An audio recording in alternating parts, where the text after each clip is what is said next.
पाकिस्तान में इस वक्त मुआशी और इक्तिसादी और सियासी बुहरान शिद्दत इख्तियार कर चुका है और पाकिस्तानी रियासत की मौजूदा सूरत हाल किसी बनाना रिपब्लिक की तरह से नजर आ रही है। इसका मतलब ऐसी रियासत होता है जिसकी इकोनॉमी किसी एक अपनी प्रोडक्ट पैदावार किसी फसल पर जो है इन्हिसार कर रही हो और दीगर वसाइल के लिए वो दूसरी दुनिया की तरफ देखते हो और उसके लिए उन्हें बैरूनी आकाओं की मोहताजी का सामना हो। ये पूछना चाहता हूं कि आपकी नजर में कोई ऐसा मुल्क है जिसका चीफ एग्जीक्यूटिव एक ऐसा शख्स हो जिसके ऊपर 1200 अरब रुपए की मनी लॉन्ड्रिंग का इल्जाम हो मगर उसको वजीर आजम बना दिया जाए? क्या आप किसी ऐसी रियासत से वाकिफ हैं जिसका वजीर दफा एक ऐसा शख्स हो जो अपनी ही अफवाज का सबसे बड़ा नाकत हो? क्या आप किसी ऐसी रियासत से वाकिफ हैं जिसका वजीर दाखिला एक ऐसा शख्स हो जिसके जाती तौर पर जिसके ऊपर दर्जनों अफराद के कत्ल के इल्जामात हों और वो उनसे कभी भी बरी जिम्मा ना हुआ हो? और क्या आप किसी ऐसे मुल्क से किसी ऐसी रियासत से वाकिफ हैं जिसका वजीर खारजा एक नौ उम्र पुख्ताकार लड़का हो और उसे उसके बाप की सिफारिश पर वजीर खारजा बना दिया गया हो? क्या आप किसी ऐसी रियासत और मुल्क से वाकिफ हैं जिसका वजीर तजारत एक ऐसा शख्स हो जिसका तजारत के साथ दूर दूर का भी कोई सबका ना हो? और क्या आप किसी ऐसे मुल्क से वाकिफ हैं जिसकी सबसे बड़ी सियासी जमात का चेयरमैन कातलाना हमले में जख्मी हो जाए और उसकी एफआईआर दर्ज ना हो?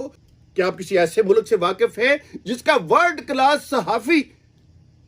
कत्ल हो जाए और उसकी एफआईआर दर्ज ना हो रही हो? और यकीनन आप किसी ऐसे मुल्क से वाकिफ होंगे जिसके दारुल हुकूमत में दिन दिहाड़े खुदकश हमले हो रहे हैं। अगर खुदा न खास्ता ये तमाम तर खूबियां पाकिस्तान के अंदर पाई जा रही हैं तो फिर उसको बनाना रिपब्लिक कहने में कोई हर्ज नहीं है। मौजूद ख़वातीन हज़रात अस्सलाम वालेकुम, आप देख रहे हैं रेड लाइन न्यूज़ यूएसए और मैं हूं शफकत संधू एडवोकेट। पाकिस्तान की कुछ खबरों पर नजर डालेंगे। पाकिस्तान में इस वक्त मुआशी और इक्तिसादी और सियासी बुहरान शिद्दत इख्तियार कर चुका है और पाकिस्तानी रियासत की मौजूदा सूरत हाल किसी बनाना रिपब्लिक की तरह से नजर आ रही है।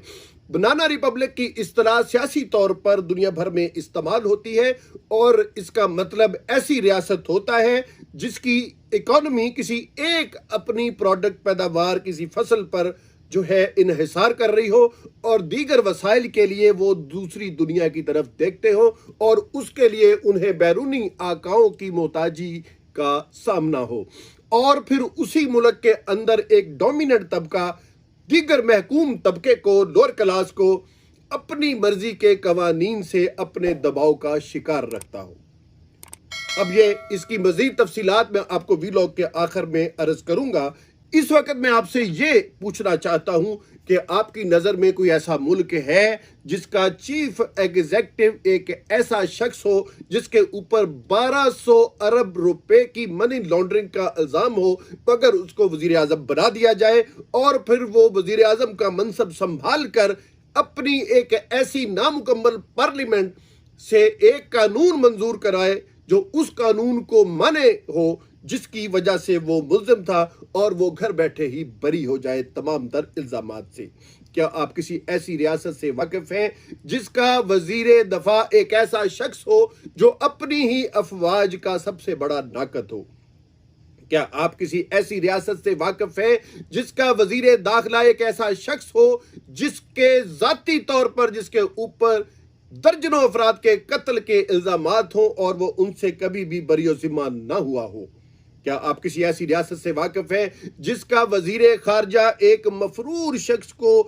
तब बनाया जाए जब यह समझ लिया जाए कि उसके बगैर उस मुल्क की इकोनॉमी को कोई संभाल नहीं सकता है? और क्या आप किसी ऐसे मुल्क से किसी ऐसी रियासत से वाकिफ हैं जिसका वजीर खारजा एक नौ उम्र पुख्ताकार लड़का हो और उसे उसके बाप की सिफारिश पर वजीर खारजा बना दिया गया हो? क्या आप किसी ऐसी रियासत और मुल्क से वाकिफ हैं जिसका वजीर तजारत एक ऐसा शख्स हो जिसका तजारत के साथ दूर दूर का भी कोई सबका ना हो? क्या आप किसी ऐसी रियासत से वाकिफ हैं जिसका वजीर सेहत एक मुजरम क्लास का बंदा हो, और आप किसी ऐसी रियासत से भी वाकिफ नहीं होंगे जिसका वजीर मुआसलात एक मदरसे का पढ़ा हुआ मौलवी हो, और आप किसी ऐसी रियासत से भी वाकिफ नहीं होंगे जिसके अंदर किसी भी वक्त वफाक सूबाई खुद मुख्तारी की धज्जियां उड़ा देता हो, और आप किसी ऐसे मुल्क से वाकिफ हैं जिसकी अवाम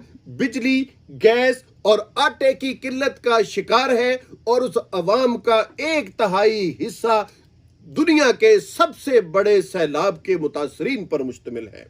किसी ऐसे मुल्क से वाकिफ हैं जिसकी महंगाई 30% के हिसाब से नाजरीन बढ़ रही हो, जिसके अंदर मुकम्मल तौर पर मुआशी अदम इस्तेहकाम हो, लेकिन उसके वफाकी वज़रा की तादाद, मुशीरों की तादाद और मुआवनीन खसूसी वज़ीर आज़म की तादाद 76 पर मुश्तमिल हो। और क्या आप किसी ऐसे मुल्क से वाकिफ हैं जिसकी सबसे बड़ी सियासी जमात का चेयरमैन कातलाना हमले में जख्मी हो जाए और उसकी FIR दर्ज ना हो? क्या आप किसी ऐसे मुल्क से वाकिफ हैं जिसका वर्ल्ड क्लास सहाफी कत्ल हो जाए और उसकी FIR दर्ज ना हो रही हो? और यकीनन आप किसी ऐसे मुल्क से वाकिफ होंगे जिसके दारुल हुकूमत में दिन दिहाड़े खुदकश हमले हो रहे हैं। तो अगर आप ऐसी रियासत से वाकिफ हैं और उस रियासत का नाम इंडिया है, तो फिर उसे बनाना रिपब्लिक कह देना चाहिए। अगर इस रियासत का नाम अमेरिका है तो फिर अमेरिका को बनाना रिपब्लिक कह देना चाहिए। अगर मलेशिया है, इंडोनेशिया है, तो उसको बनाना रिपब्लिक कह देना चाहिए। और अगर खुदा न खास्ता ये तमाम तर खूबियां पाकिस्तान के अंदर पाई जा रही हैं, तो फिर उसको बनाना रिपब्लिक कहने में कोई हर्ज नहीं है, फिर उसको एक नाकाम रियासत कहने में कोई हर्ज नहीं है, फिर उसे कोई गैर संजीदा रियासत कहने में कोई हर्ज नहीं है, फिर उसको कोई गैर मुस्तहकम रियासत कहने में कोई हर्ज नहीं है। लेकिन खतरनाक तरीन बात यह है कि अक़वाम आलम यही तो चाह रही है, इंटरनेशनल एस्टेब्लिशमेंट नाजरीन यही तो चाह रही है कि वो किसी तरह से पाकिस्तान को गैर मुस्तहकम और गैर संजीदा मुल्क करार देकर इसके एटमी असासों से इसको महरूम कर दे। मौजूद ख़वातीन व हज़रात, अगर मुल्क ऐसे ही चलाया जाता रहा, अगर अदालतें ऐसे ही फैसले करती रहीं जिसमें किसी वज़ीर आला को उसके आईनी हक से महरूम किए जाने का हलफ लिया जाता हो, और जिसको सूबा चलाने की बजाय उसको अपनी हुकूमत संभालने के लाले पड़े हुए हों, अगर इसी तरह पार्लियामेंटेरियंस जो है वो टोकरियों में भर भर के खरीदो फरोख्त किए जाते रहे, नाज़रीन इकराम, अगर अदालतों से ऐसे ही फैसले आते रहे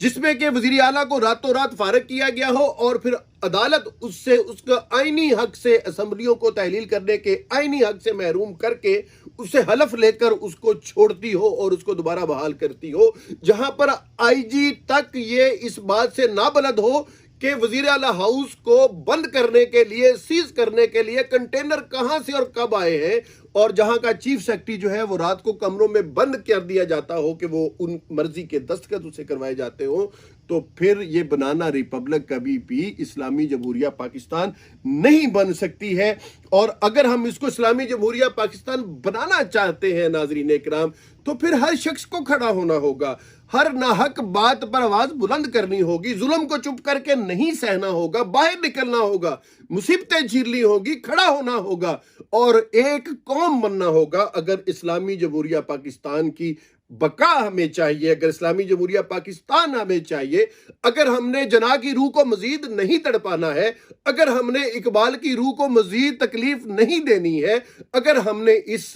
कौम को एक आजाद कौम बनाना है, और अगर हमने अक़वाम आलम में सर उठा के जीना है, पाकिस्तान का झंडा अक़वाम आलम के झंडों में सर बुलंद करना है, तो फिर हमें एक कौम बनना होगा। हमें सब कुछ इमरान खान पे नहीं छोड़ना है, हमें सब कुछ ऐसे ही होते नहीं रहने देना है। हमने यहां पर तब्दीली हर शख्स ने लेकर आनी है, हर शख्स ने हक की आवाज को बुलंद करना है, और कोई भी मुश्किल आए, कोई भी अदम इस्तेहकाम आए, कोई भी तकलीफ आए, फिर उसको हर शख्स ने बर्दाश्त करना है। ये यहां पर मैं आज अपनी बात को खत्म करना चाहता हूं, लेकिन वो वादा पूरा करता जाऊं जो मैंने आपसे अर्ज किया था कि बनाना रिपब्लिक 20वीं सदी के आगाज में अमेरिकन डोमिनेशन, जो कि ममालिक के अंदर जो वस्ती अमेरिका के ममालिक थे, जिनमें होंडुरास और ग्वाटेमाला का नाम ज्यादा लिया जाता है, वहां पर अमेरिका की फूड कंपनीज ने वहां पर डोमिनेट किया। वो छोटे छोटे गरीब ममालिक थे, उन्होंने वहां से केला भी बरामद होता था, जिसकी वजह से बनाना रिपब्लिक का नाम दिया गया। तो उन रियासतों को अपना मोहताज कर लिया था, और अमेरिका की बड़ी कंपनियों में से कोई एक कंपनी होती थी जो उस पूरे मुल्क की मईशत को कंट्रोल कर लेती थी, और फिर वहां पर मौजूद लोग मजबूर होते थे कि वो उस कंपनी से आई हुई हदायत के मुताबिक अपने मुल्क को चलाएं। तो फिर वहां पर जो है उस वक्त ये 20वीं सदी के आगाज में ये इस्तिलाह मुतारफ हुई थी कि कुछ ममालिक को, जैसे ग्वाटेमाला और हंडुरास है, उनको बनाना रिपब्लिक के नाम से याद गया। और आज भी पिछले दिनों में जब अमेरिका के अंदर, जहां पर कि मैं इस वक्त मौजूद आपसे मुखातब हूं, साबिक सदर डोनाल्ड ट्रंप के घर पर जब FBI का छापा मारा गया, तो उस वक्त उसकी जमात के लोगों ने कहा था कि ये कोई बनाना रिपब्लिक नहीं है कि जहां पर आप एक साबिक सदर के घर पर जो है वो इस तरह से जो दीवारें फलांकर और जबरदस्ती से घुस जाएं। तो नाजरीन, आज के लिए रेड लाइन न्यूज़ USA से आपके लिए इतना ही। अगली नशिस्त में इंशाल्लाह मुलाकात होगी। अपना ख्याल रखिएगा, अपने इर्द गिर्द के लोगों का भी ख्याल रखिएगा, अपने चैनल का भी ख्याल रखिएगा, और अपनी आज़ादी के लिए कोशा रहिएगा। पाकिस्तान जिंदाबाद, पाकिस्तान पाइंदाबाद।